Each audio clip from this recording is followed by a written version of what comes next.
selamat kepada Mas Pram dan Bang Dul yang akhirnya terpilih sebagai Gubernur DKI Jakarta yang baru, dan itu semua berkat dukungan semua pihak gitu ya. Jadi tidak hanya soal PD Perjuangan, tapi harus diakui ada faktor kelompok Anies Baswedan atau anak-anak Abah yang sekarang teman-teman saya juga banyak anak-anak Abah gitu ya. Itu ya teman-teman saya yang inilah gitu ya, yang lambat bergerak. Kalau saya dari dulu udah deket sama anak Abah. Jadi ya memang ada faktor anak Abah, terus kemudian ada faktor Ahok gitu ya. Jadi memang semua pihak harus kita apresiasi dan ucapkan terima kasih, terutama memang kepada Anies gitu, karena Anies ini kan memang sudah dicekal di mana-mana gitu ya, dijegal terus untuk bisa maju di Pilgub, terus kemudian juga ya nampaknya diancam untuk beberapa kasus katanya ya, dan itu terbukti dari Tom Lembong yang kemarin juga sudah tiba-tiba ditetapkan sebagai tersangka. Nggak ada angin, nggak ada hujan, tiba-tiba tersangka gitu ya. Itu sebenarnya adalah ancaman untuk Anies Baswedan. Tapi Anies ternyata sangat-sangat berani untuk terbuka mendukung pasangan Pramono dan Rano Karno. Terima kasih juga kepada Pak Ahok yang sangat-sangat legowo dan mau bersama-sama dalam satu perjuangan ini bersama Pramono dan Rano Karno, karena nggak mudah pasti bagi Ahok gitu ya untuk bersama-sama dengan kelompok Anies Baswedan dan anak Abah, karena bagaimanapun pertarungan keduanya di Pilkada 2017 itu memang sangat-sangat sengit. Tapi ya itulah Pramono dan Rano Karno dengan segala keajaibannya, yang mungkin punya investasi politik yang sangat luar biasa, sehingga Ahok bisa dengan legowo untuk bisa mendukung Pramono dan tetap bersama Pramono. Jadi ya bagi saya ini adalah satu kemenangan yang sangat-sangat fenomenal gitu ya, dimana Pramono, Rano Karno dicurangi, dikhianati, tapi ternyata masih menang. Ketika lawan nampaknya begitu percaya diri untuk mengulangi cara-cara yang sama seperti Pilpres 2024 gitu ya, yang ingin mengerahkan banyak sekali oknum-oknum melakukan cara-cara yang sama, dan bahkan Marwar Sirait dengan angkuhnya bilang pasti 2 putaran, Ridwan Kamil pasti menang. Tapi ternyata semua itu berhasil dilawan dan dimenangkan oleh kubu Pramono dan Rano Karno. Jadi ya bagi saya ini ada sedikit harapan cerita demokrasi di Indonesia, bahwa cerita soal sembako dan serangan fajar itu bisa saja kita kalahkan kalau kita terus berjuang secara militan. Masih ada harapan di masyarakat, bahwa masyarakat kita itu adalah masyarakat yang cerdas, yang bisa melihat dan menilai dengan kepala yang dingin. Dan kita bisa lihat di berbagai daerah di kota-kota besar atau kota-kota maju itu memang calon-calon yang lebih realistis dan logis itu bisa menang, bukan sebatas bagi-bagi sembako. Memang kalau di daerah-daerah, di pelosok-pelosok itu masih berlaku soal sembako dan sebagainya, tapi di kota-kota besar termasuk DKI Jakarta ini sangat-sangat menyenangkan untuk melihat orang-orang bisa menyampaikan dan melakukan perlawanan. Jadi ya saya meskipun bukan orang Jakarta, tapi ya ikut senang, ikut berterima kasih kepada semua pihak yang sudah mendukung. Dan buat siapapun nanti yang mau melihat bagaimana kekuatan seorang Pramono bergabung dengan Anies Baswedan, dengan Ahok gitu ya, ini saya membayangkan soal 2029 akan menjadi satu cerita yang sangat-sangat menyenangkan. Ini bukan lagi soal pertarungan menang dan kalah. Ini soal perlawanan, ini soal perjuangan.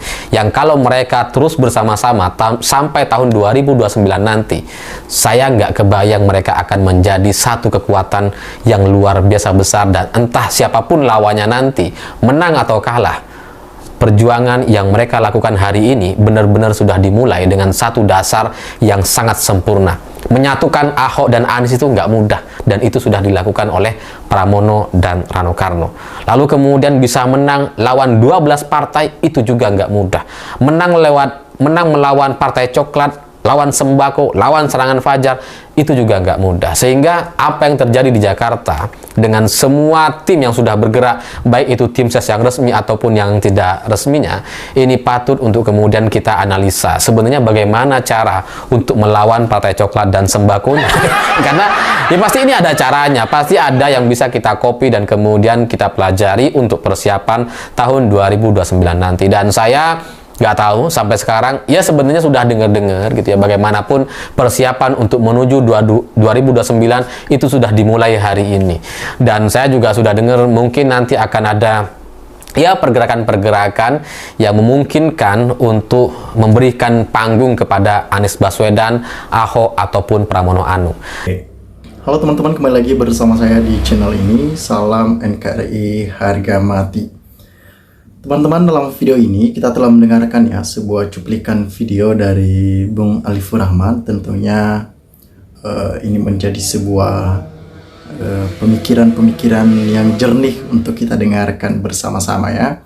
Kenapa? Karena kemenangan PDIP terkhususnya di ibu kota negara, di daerah DKI Jakarta, Pramono, Anies dan Ahok mereka bersatu sehingga berani dan bisa menumbangkan lawan mereka walaupun sudah di-endorse ya oleh presiden saat ini, yaitu Prabowo Subianto, begitu juga dengan Joko Widodo, sehingga mereka turun ke jalan, turun gunung seorang Jokowi, dan mereka tidak gentar akan hal itu.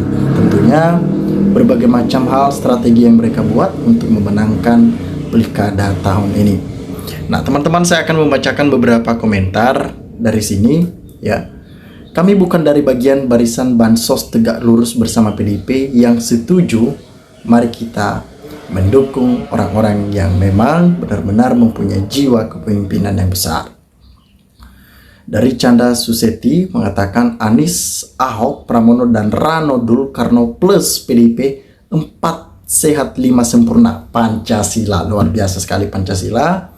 Ketuhanan yang Maha Esa, kemanusiaan yang adil dan beradab, Persatuan Indonesia, kerakyatan yang dipimpin oleh hikmat, kebijaksanaan dalam permusyawaratan perwakilan. Dan 5, ini yang mereka terapkan, keadilan sosial bagi seluruh rakyat Indonesia. Ya, harapan mereka itu dapat terlaksana dengan berbagai macam hal-hal yang semestinya dilakukan oleh PDI Perjuangan, ya. Nah, di sini disampaikan lagi dari Dewi Dayani mengatakan bahwa Prabowo cuman omon-omon. Persatuan PDIP dengan kehadiran Pak Anies inilah sesungguhnya persatuan. Ya, dengan bersatunya PDIP dengan Anies Baswedan ini menunjukkan suatu gerakan-gerakan yang paling luar biasa. Kenapa teman-teman? Karena mereka senang. Perjuangan mereka kali ini mendapatkan hasil yang baik.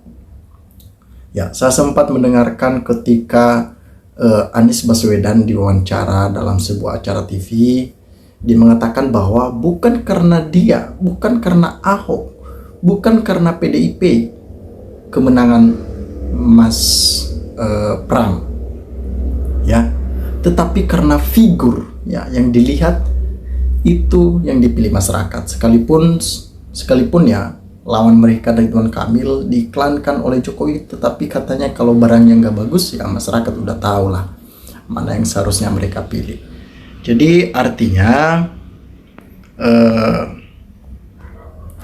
tidak ada sesuatu hal yang menjadi mustahil ya, bukan hal yang mustahil mereka memenangkan pilkada ini. Nah dari